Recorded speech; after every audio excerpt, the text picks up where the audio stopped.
ರಾಜ್ಯದಲ್ಲಿ ಮತ್ತೆ ಕೊರೋನಾ ಆತಂಕ ಹೆಚ್ಚಾಗ್ತಾ ಇದೆ. ಸೋಂಕು ಹೆಚ್ಚಳದ ಬೆನ್ನಲ್ಲೇ ರಾಜ್ಯದಲ್ಲಿ ಹೈ ಅಲರ್ಟ್ನಲ್ಲಿ ಆರೋಗ್ಯ ಇಲಾಖೆ ಇದೆ. ಬಹುತೇಕ ಜಿಲ್ಲೆಗಳಲ್ಲಿ ಕೊರೋನಾ ವಾರ್ಡ್ಗಳನ್ನು ರೆಡಿ ಮಾಡಿಕೊಳ್ಳಲಾಗ್ತಾ ಇದೆ. ಕೋವಿಡ್ ರಿಟರ್ನ್ಸ್ ಮತ್ತೆ ಅದೇ ಪರಿಸ್ಥಿತಿ. ಧಾರವಾಡ ಜಿಲ್ಲಾ ಆಸ್ಪತ್ರೆಯಲ್ಲಿ 10 ಬೆಡ್ನ ವ್ಯವಸ್ಥೆಯನ್ನು ಮಾಡಲಾಗಿದೆ. ಆರಂಭಿಕ ಹಂತದಲ್ಲಿ ವೆಂಟಿಲೇಟರ್ ಮತ್ತು ಆಕ್ಸಿಜನ್ ವ್ಯವಸ್ಥೆಗಳನ್ನು ಕೂಡ ಸರಿಯಾಗಿ ಮಾಡಿಕೊಳ್ಬೇಕು ಅನ್ನೋ ನಿಟ್ಟಿನಲ್ಲಿ ಲಕ್ಷ್ಯವನ್ನು ವಹಿಸಲಾಗಿದೆ. ಮತ್ತೆ ಕೊರೋನಾ ಆತಂಕ ಆರಂಭ ಆಗಿರುವಂಥದ್ದು. ಹೀಗಾಗಿ ಧಾರವಾಡ ಜಿಲ್ಲಾ ಆಸ್ಪತ್ರೆಯಲ್ಲಿ ಕೂಡ ಏನಂತಿದ್ರೆ ಸಾಕಷ್ಟು ಈಗ ತಯಾರಿಯನ್ನು ಮಾಡಿಕೊಂಡಿರುವಂಥದ್ದು.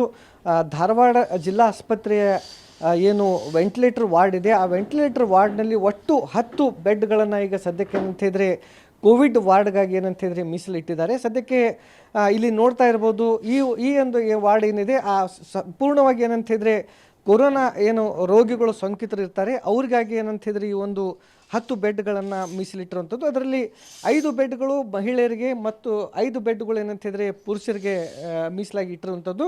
ಇಲ್ಲಿ ವೆಂಟಿಲೇಟರ್ ಕೂಡ ಏನಂತಿದ್ರೆ ವ್ಯವಸ್ಥೆಯನ್ನು ಮಾಡಲಾಗಿದೆ. ಯಾಕಂತೇಳಿದ್ರೆ ಯಾವುದೇ ಸಂದರ್ಭದಲ್ಲಿ ಕೋವಿಡ್ ಸೋಂಕಿತರು ಬಂದರೆ ಅವ್ರಿಗೆ ಏನಂತಿದ್ರೆ ಈ ಒಂದು 2 ವಾರ್ಡ್ಗಳಲ್ಲಿ ಅಡ್ಮಿಟ್ ಮಾಡಲಿಕ್ಕೆ ಎಲ್ಲ ವ್ಯವಸ್ಥೆಯನ್ನು ಮಾಡಿದ್ದಾರೆ.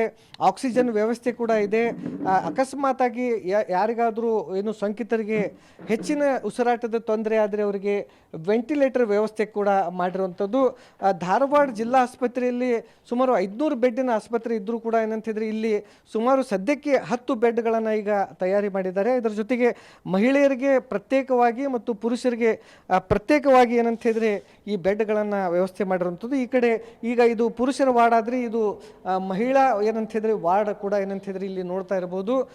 ಈ ಒಂದು ವಾರ್ಡ್ಗಳಿಗೆ ಏನಂತಿದ್ರೆ ಸೋಂಕಿತರನ್ನು ಅಡ್ಮಿಟ್ ಮಾಡಲಿಕ್ಕೆ ಎಲ್ಲ ವ್ಯವಸ್ಥೆ ಮಾಡಿದ್ದಾರೆ. ಧಾರವಾಡ ಜಿಲ್ಲಾ ಆಸ್ಪತ್ರೆಯ ಏನು ಜಿಲ್ಲಾ ಸರ್ಜನ್ ಹೇಳೋ ಪ್ರಕಾರ ಧಾರವಾಡ ಜಿಲ್ಲೆಯ ರೋಗಿಗಳು ಅಷ್ಟೇ ಅಲ್ಲ, ಅಕ್ಕಪಕ್ಕದ ಜಿಲ್ಲೆಯ ರೋಗಿಗಳು ಏನಂತಿದ್ರೆ ಇಲ್ಲಿ ಸೋಂಕಿತರು ಬರುವಂಥ ಸಾಧ್ಯತೆ ಇದೆ. ಯಾಕಂತಂದರೆ ಪಕ್ಕದಲ್ಲೇ ಉತ್ತರ ಕನ್ನಡ ಜಿಲ್ಲೆಯ ಹಳಿಯಾಳ, ದಾಂಡೇಲಿ, ಜೊಯ್ಡಾ ಏನಿದೆ ಅಲ್ಲಿಯ ಹೆಚ್ಚಿನ ರೋಗಿಗಳು ಈ ಧಾರವಾಡ ಜಿಲ್ಲಾ ಆಸ್ಪತ್ರೆಗೆ ಬರ್ತಾರೆ. ಅದರ ಜೊತೆಗೆ ಬೆಳಗಾವಿ ಜಿಲ್ಲೆ ಕಿತ್ತೂರು ಮತ್ತು ಸೌದತ್ತಿಯ ರೋಗಿಗಳು ಏನಂತಿದ್ರೆ ಹೆಚ್ಚಾಗಿ ಈ ಭಾಗದಲ್ಲಿ ಬರ್ತಾರೆ. ಅದರ ಜೊತೆಗೆ ಪಕ್ಕದಲ್ಲೇ ಏನಂತಿದ್ರೆ ಹುಬ್ಬಳ್ಳಿ ಕಿಮ್ಸ್ ಆಸ್ಪತ್ರೆ ಕೂಡ ಇದೆ. ಅಕಸ್ಮಾತ್ ಇಲ್ಲೇನಾದರೂ ಬೆಡ್ ಫುಲ್ ಆದರೆ ಹುಬ್ಬಳ್ಳಿ ಕಿಮ್ಸ್ಗೆ ಏನಂತಿದ್ರೆ ಕಳಿಸುವಂಥ ವ್ಯವಸ್ಥೆ ಕೂಡ ಮಾಡಿದ್ದಾರೆ. ಅದರ